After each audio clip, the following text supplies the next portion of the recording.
Olá pessoal, nessa videoaula nós vamos falar sobre os exercícios, né, de cesariamento. Eu expliquei na última videoaula o cesariamento, né, a tensão de cesariamento, o que o cesariamento provoca, né.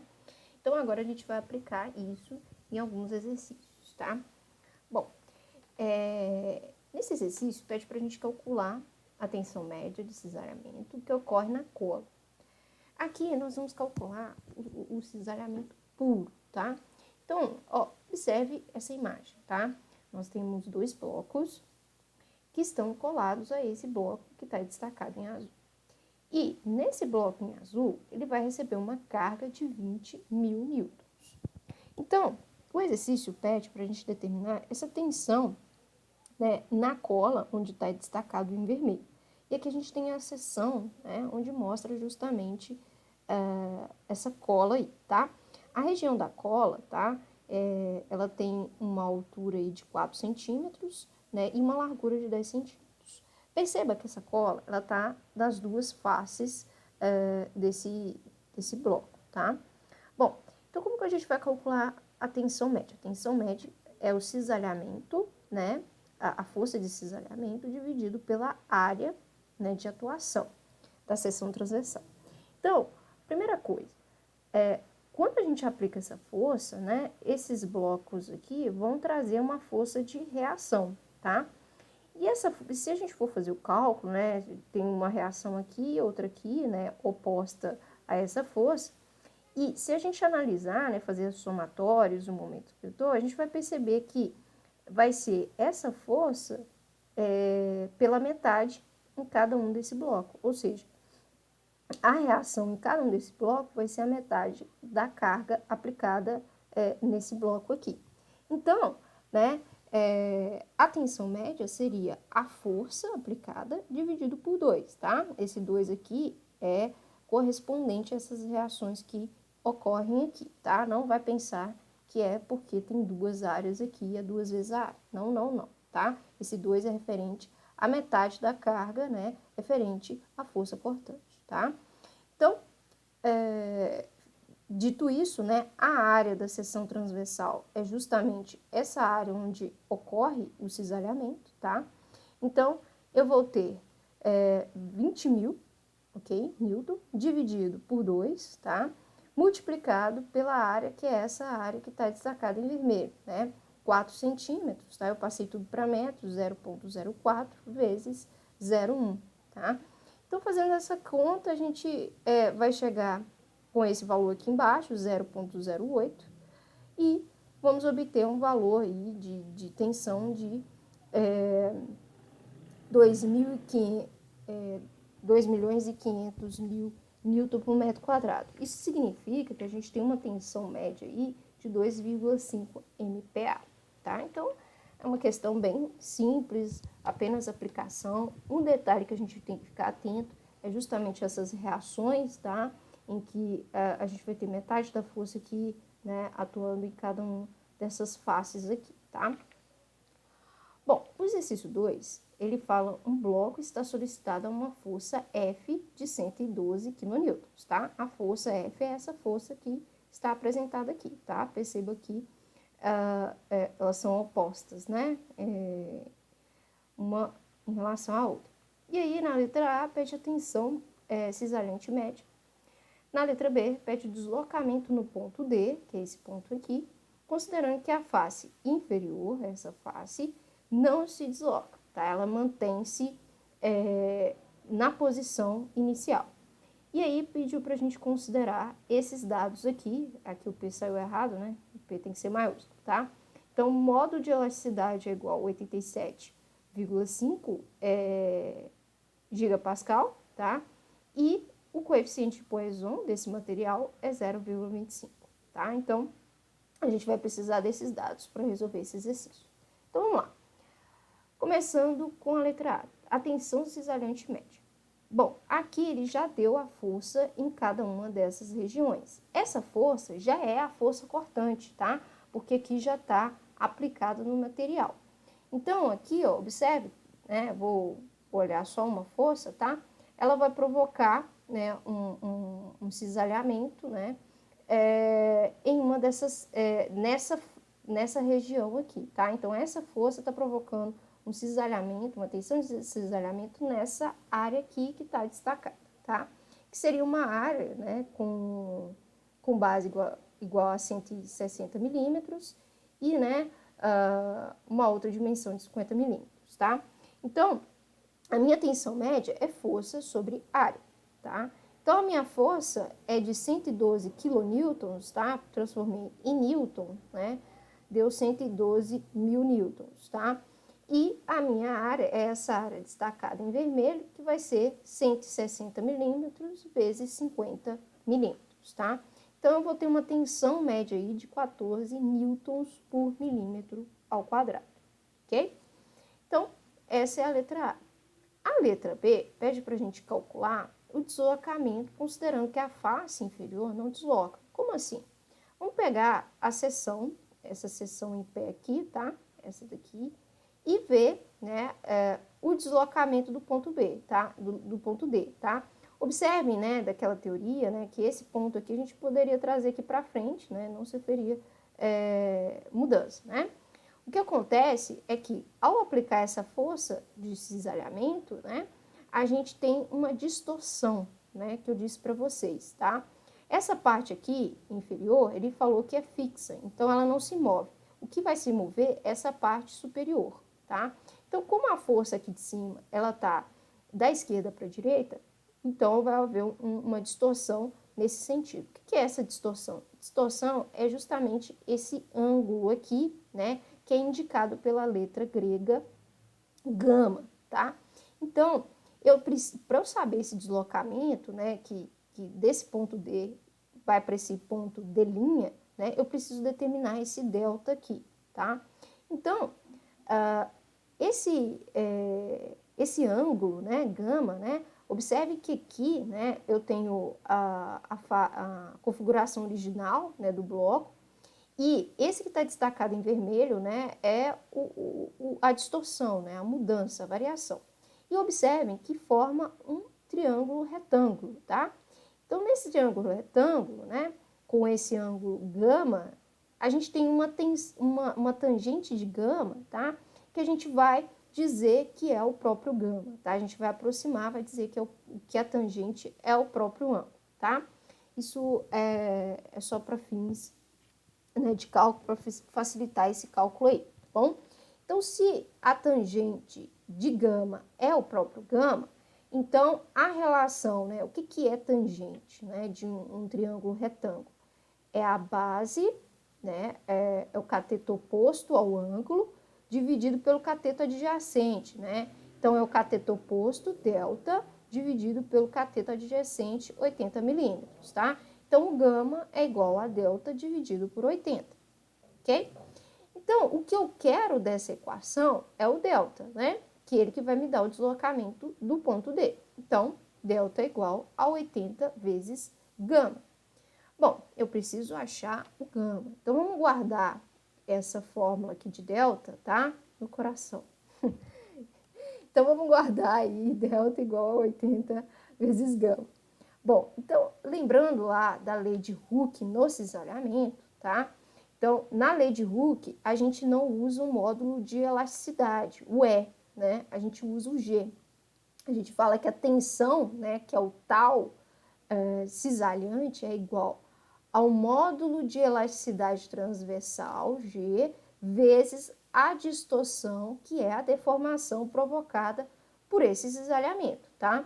Então, é tal igual a G vezes gama. Então, esse gama aqui, essa distorção, que eu quero obter. Então, como que eu vou obter G, se ele não me passou esse valor?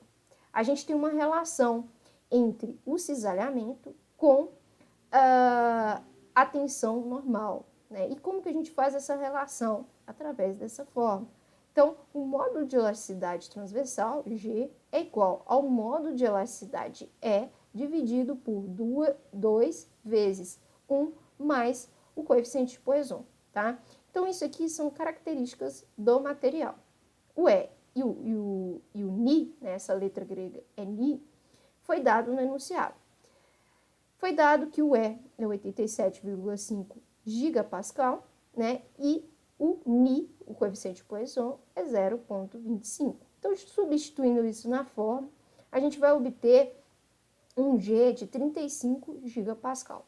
Observem que o Ni, que é o coeficiente de Poisson, não tem unidade, é adimensional.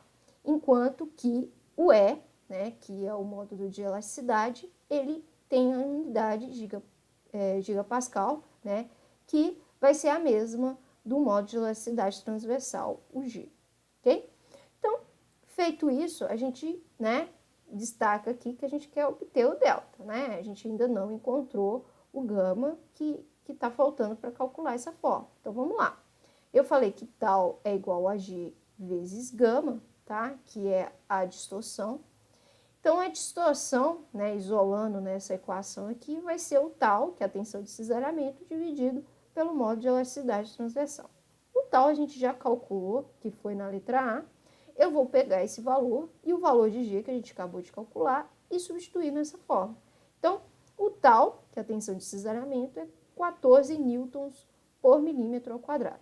Vou transformar o G que a gente encontrou lá, de 35 gigapascal, em newton por milímetros ao quadrado. É só eu multiplicar por 1.000. Então, eu fico com 35.000 newton por milímetro ao quadrado. Observem que essas unidades vai cortar. Porém, né, vai dar um valor de 0,004. Esse valor de gama, que é a distorção, ele é um ângulo, tá? Então, a gente tem que dar uma característica de ângulo, tá? E quando a gente divide essas unidades assim, tá? Ela vai resultar em um ângulo radial, tá?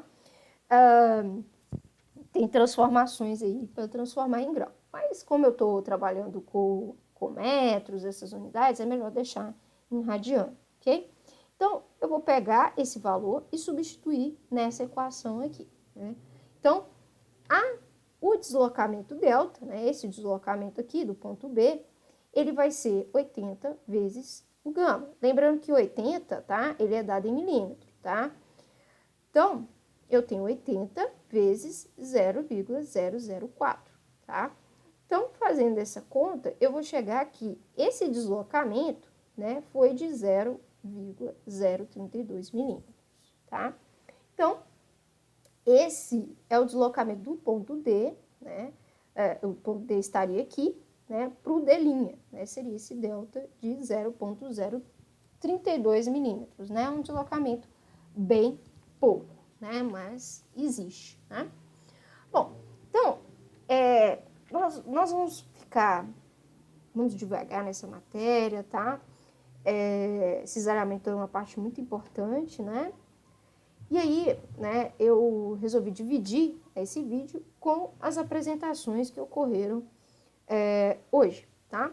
Então, a primeira apresentação foi do grupo 1, tá? Que falou da fadiga, falou muito bem, né? Falou de detalhes da fadiga, tá? E eu só vou explanar algumas coisas, né? Informar algumas coisas, e a gente vai aprofundar. Na verdade, a gente não vai aprofundar muito nesse aspecto, mas vou ressaltar essa importância da fadiga, tá?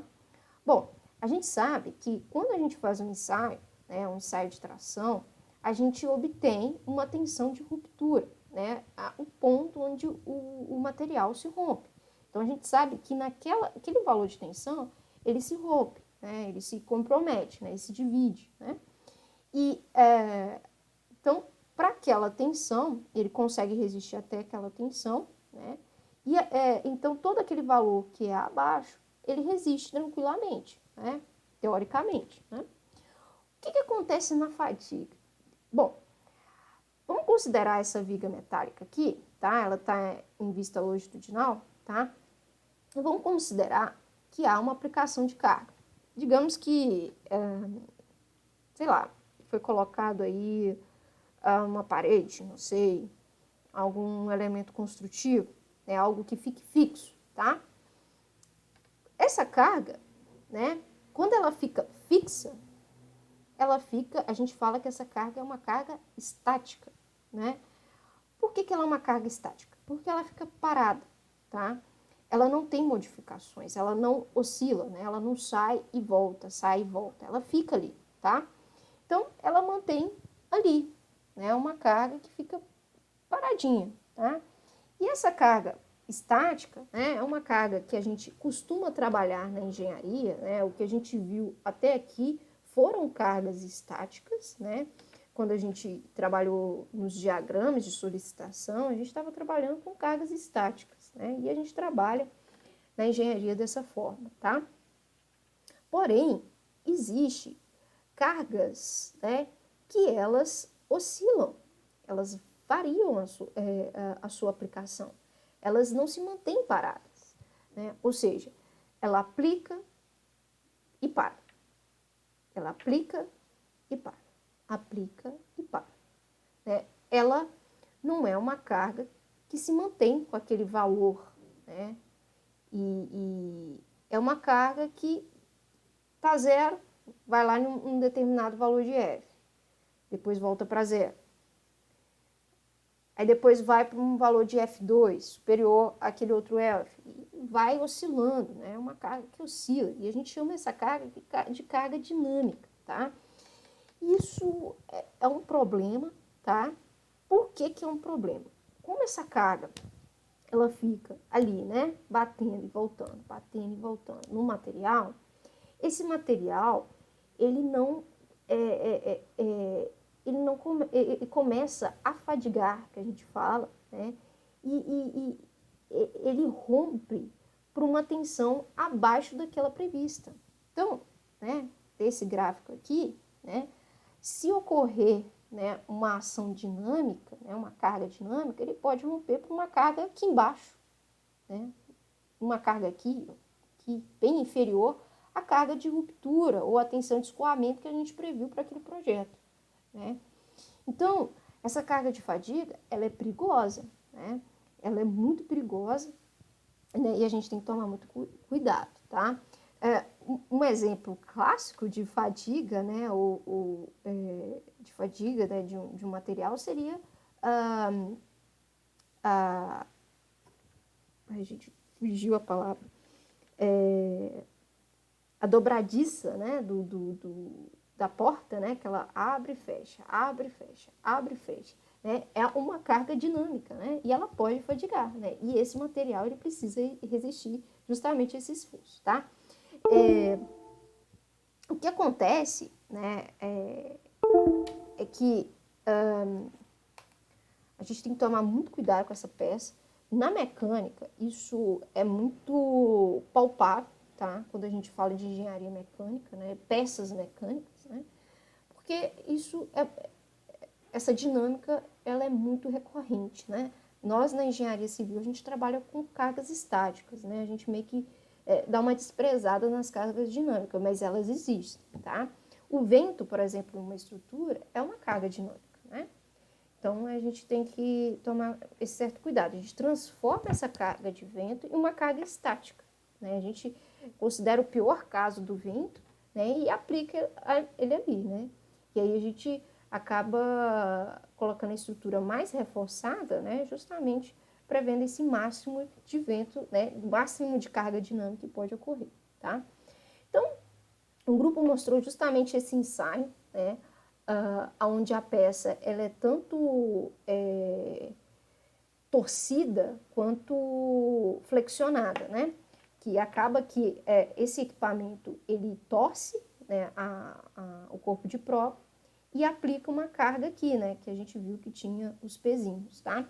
Então, ocorre isso aqui, né? A gente tem um corpo de prova e aqui, nessas extremidades aqui, ó, tá vendo? A gente tem a força, né? Que provoca uma flexão pura, tá? E aí a tendência é de ficar variando isso aí, né? E provocar realmente essa fadiga, né? Girar, para de girar, girar, entendeu?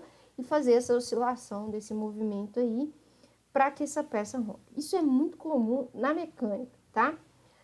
Uma coisa que a gente vê, né, de fadiga na engenharia civil e que a gente precisa fazer essa verificação, né, que é algo extremamente importante, é em pontes.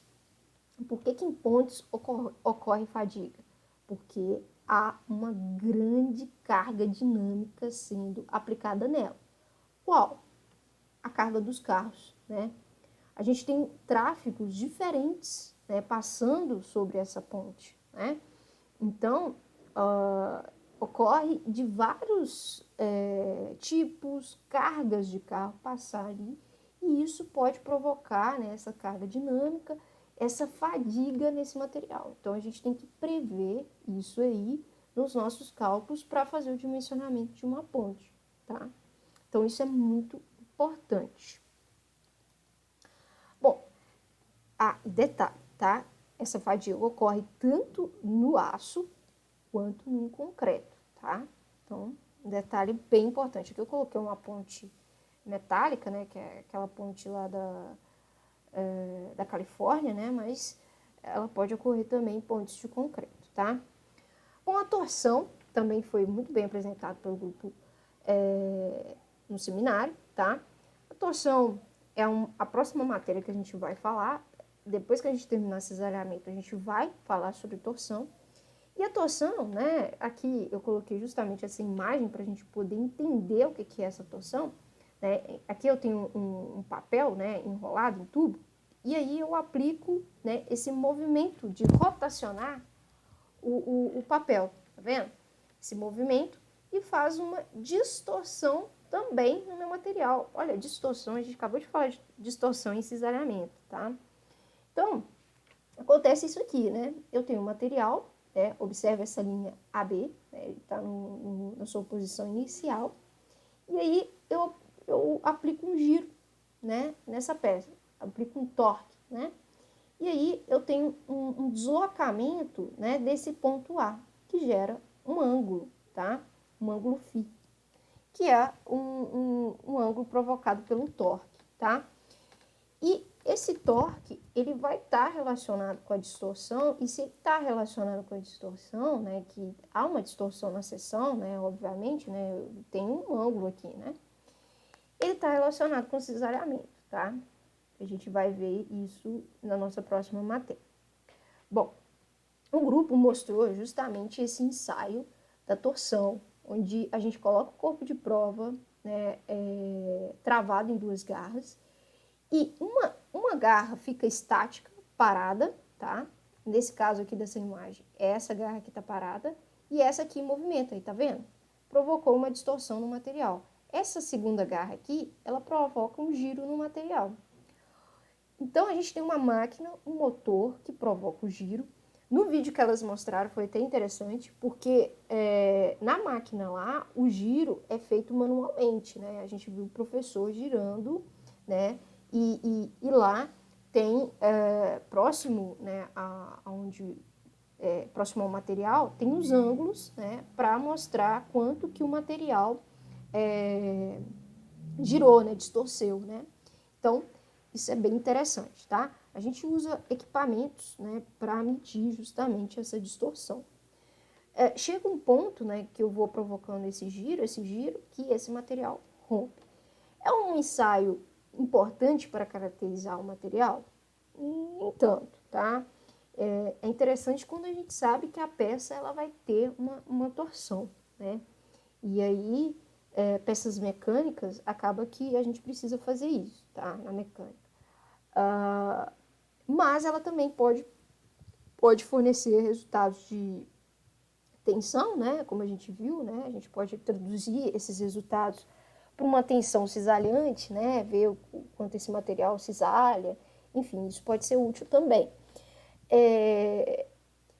E se eu tenho, né, algum elemento que realmente vai sofrer torção, é interessante fazer a análise prévia dele, tá? Se ele vai ser empregado justamente para resistir a esse esforço, tá? Bom, aqui eu vim mostrar justamente isso na prática da engenharia civil, da construção civil. Bom, aqui nós temos um ensaio bem grande, tá? De uma viga, tá? Essa viga aqui, onde o pessoal está instrumentando, né? A gente fala de instrumentar, para fazer o ensaio, né? Esses equipamentos aqui são justamente para medir essa distorção, né? Esses deslocamentos que essa viga vai sofrer, tá? Então, isso aqui, né, parece uma alavanquinha, mas a ideia é que seja mesmo, Aqui nesse braço aqui é justamente onde eu vou provocar o torque, tá? Vou provocar uma força para rotacionar o eixo dessa viga, tá? Para provocar o torque nessa viga que está perpendicular a esse braço, tá? Então, isso é muito preocupante em vigas de concreto, tá? Vigas metálicas também ocorre isso muito, porque as vigas metálicas, elas são esbeltas, então a recorrência de torção é muito clara, tá? Então, isso é um problema danado, tá? Então, não se engane que esse ensaio de torção é só para peça mecânica, né? A gente vê essas pecinhas pequenas, mas para engenharia civil, isso é muito impactante em vigas, né, que a gente aplica em nossa construção. Então, há um cuidado muito rigoroso com isso, tá? Onde a gente vê isso? Por exemplo, uma marquise, tá? Aqui a gente tem uma marquise e isso aqui é uma laje, tá, gente? Isso aqui é a laje da marquise. E essa laje, ela está sendo fixa, né, engastada aqui nessa parede, só que não é a parede que está segurando a laje, tá? Tem uma viga aqui passando aqui, né? Não dá para ver aqui, mas tem uma viga aqui passando, tá? E essa viga é que sofre a torção, tá? Porque aqui na laje, né, na extremidade, nessa ponta aqui da laje, vai ter uma carga bem concentrada, tá? Que vai provocar, vai ser um braço de alavanca que vai provocar um giro nessa viga aqui, tá? E aí provoca a torção. A torção é muito crítica. Às vezes, em projetos, o projetista acaba esquecendo disso, né? Porque a gente acaba não falando muito, né? Mas isso é muito importante e muito sério. Bom, a dureza, tá? É um ensaio em que a gente faz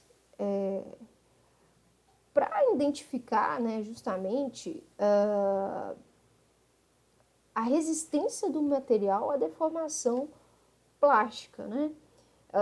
Então, seria testar a resistência do material a um outro material com uma resistência superior, né? Na verdade, esse ensaio em si, né, ele é um ensaio bem extenso, né? Tem vários tipos de ensaio de dureza, tá? Ele vai dar algumas informações, dependendo do ensaio que eu aplicar, que é a resistência ao desgaste do material, né? O desgaste é uma propriedade muito importante, né? Principalmente quando a gente fala de pisos, né? Acabamentos, né? Esse desgaste aí é interessante a gente saber, conhecer.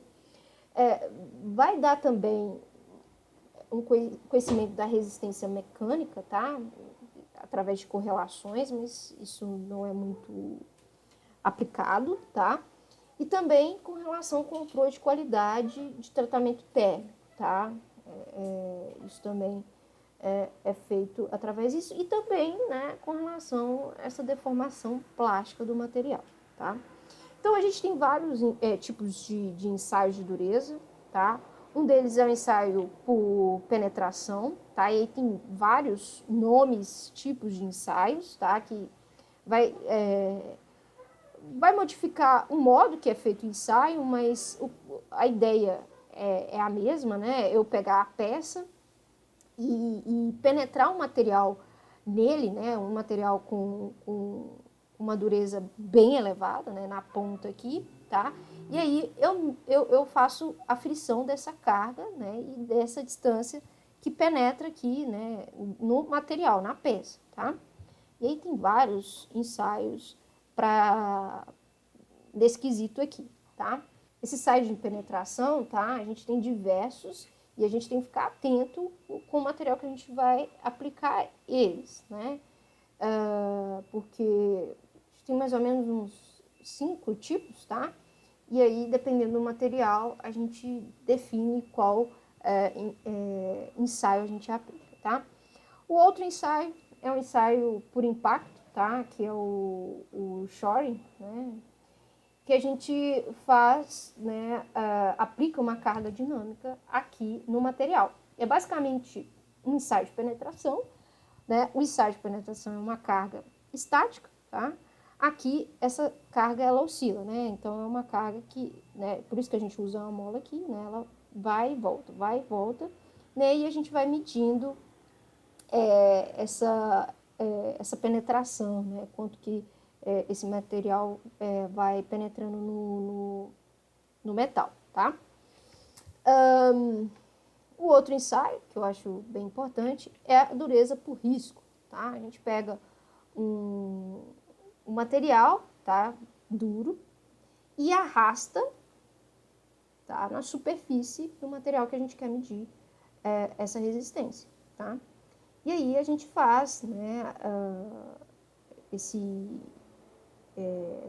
essa medida, né, de risco aí, né, que é um ensaio de mols, tá? Esse ensaio de dureza, né, vai determinar também o desgaste do material, né, e isso é muito importante, principalmente para esses materiais de acabamento, né, que eu falei, material cerâmico, isso é muito importante, tá? Então, gente, é isso, até a próxima aula.